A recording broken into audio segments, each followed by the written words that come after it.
Welcome to episode 236 of the AHRC Marathon Training Vlog. MK here with my faithful training partner, Denny and lovely Evan. And you guessed it, today is Sunday, Church of the Long Run.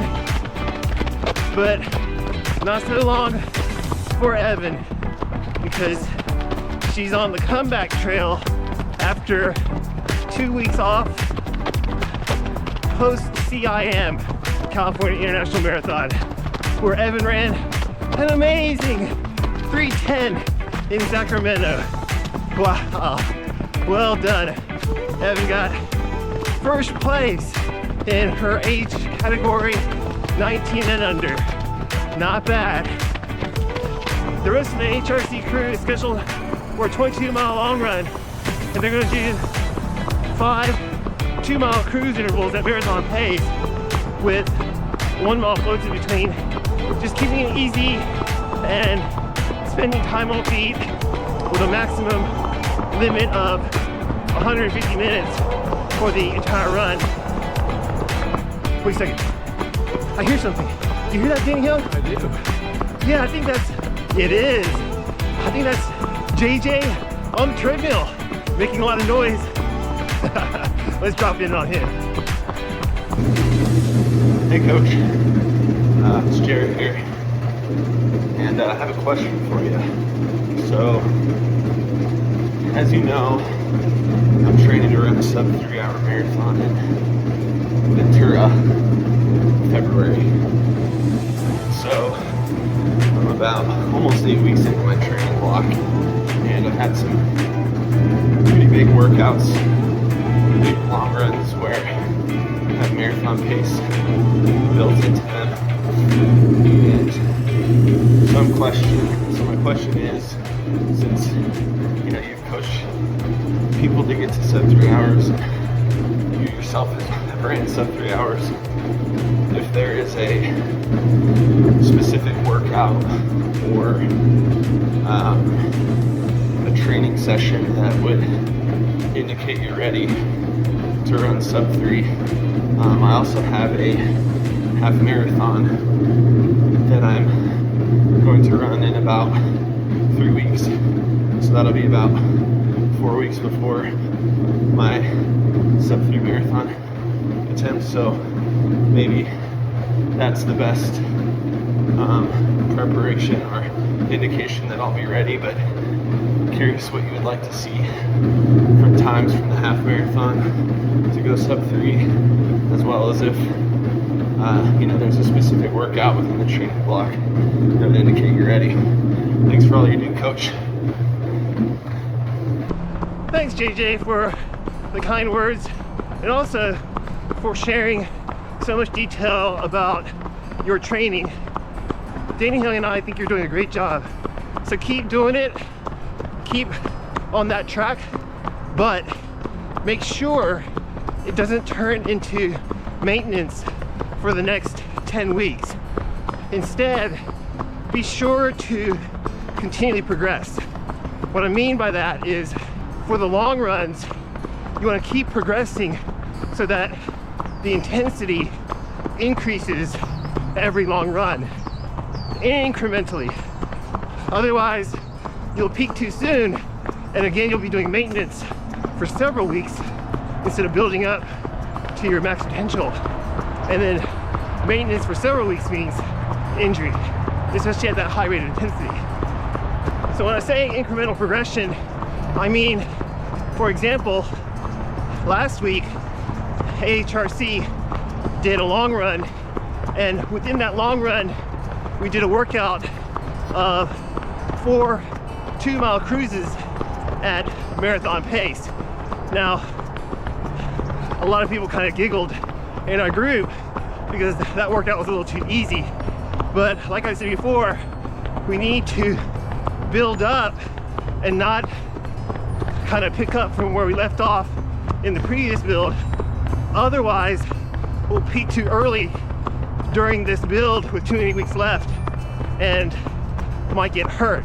So instead, we kept it easy and we floated a whole mile between each of those 2 miles at marathon pace. Remember, marathon pace is easy. We're not really working out hard. It's just getting us used to moving our legs at that pace and relaxing our upper body at that pace. So for today's long run, we've progressed from doing 4 2-mile cruises at marathon pace to 5 2-mile cruises at marathon pace. And next week, we'll progress more. Each week, we'll do more intensity by either increasing the reps or decreasing the recovery period, decreasing the float. Eventually, 3 weeks out, we want to do a workout that includes 3 times 5 miles with the first 5-mile cruise at steady state, the second 5-mile cruise at marathon pace, and the third 5-mile cruise at tempo effort. If you can do that workout 3 weeks out, and you can finish strong at lactate threshold effort for the last 5 miles, you have a really good shot at running 3 hours, JJ. Also, you asked about racing a half marathon 4 weeks out from the race. I'll give you some helpful information, even if you don't want to hear it, JJ. I'm really sorry, my friend, but I think you should do that half marathon event as a long run workout. If you go to the well and you race and you require a recovery period afterwards, then during this very peak moments in the training build, you're going to take extra rest and you're not going to get the fine-tuning race prep that you require to be sharp during the marathon race after 4 weeks. 4 weeks out is pretty good timing to do a continuous marathon pace run. I typically like to do it about 5 weeks out, but if you can turn that half marathon race into a 16-mile continuous marathon pace run, then you'll be golden. So the advantage of using the race as a long run is that you get to feel what it feels like to actually be in the marathon. You can fuel using aid stations if that's your original race plan.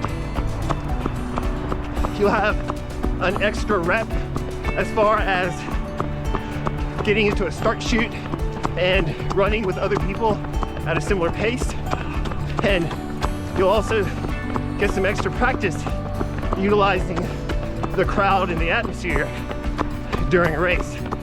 I recommend that you use your marathon legs to practice marathon.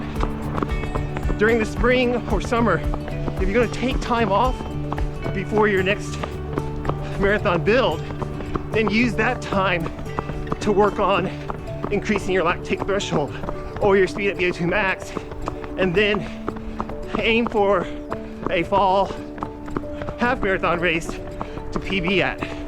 Then you can do very race specific training for that one and crush a new PB. Is to set yourself up to run not 3 hours, but maybe 2:55, let's say. So JJ, definitely prioritizing long runs is the best way to get you close to 3 hours. I've had many training builds where I focused on the long run and ran sub 3 several times, and those had varying 10K times during the build-ups, anywhere between low 38 to mid 40s. So it really doesn't matter so much, a minute, 2 minutes here and there. Even a minute swing in my 5K time didn't really matter as far as my desire to run a 3-hour marathon. As long as I did my long run workouts and my medium long run workouts during the week, I was pretty consistent with my marathon running.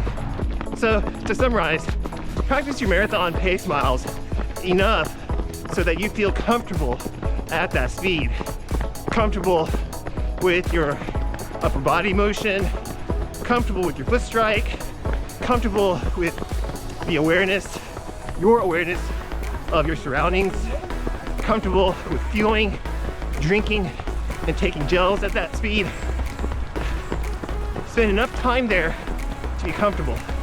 But if you spend too much time at marathon pace, then you won't have enough time to stand at harder efforts, like a tempo effort at the end of a long run day. And that's where you're gonna get the biggest bang for your buck, I promise. Thanks for that awesome question, JJ.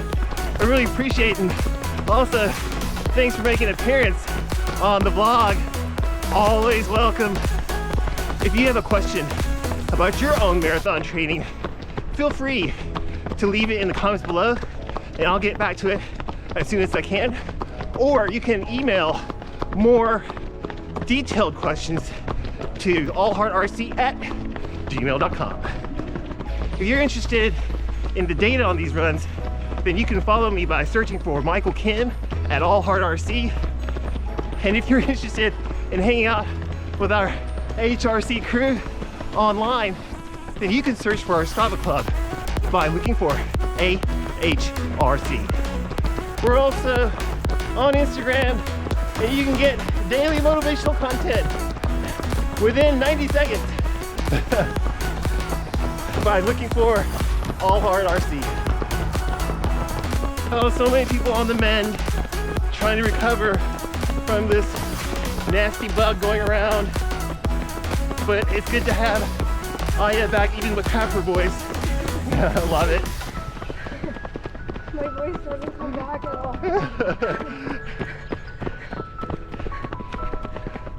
Thanks so much for coming along with us on this very fine Sunday morning.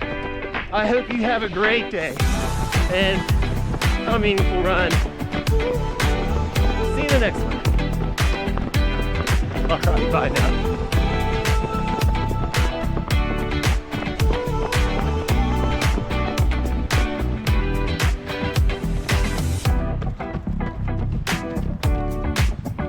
Good job.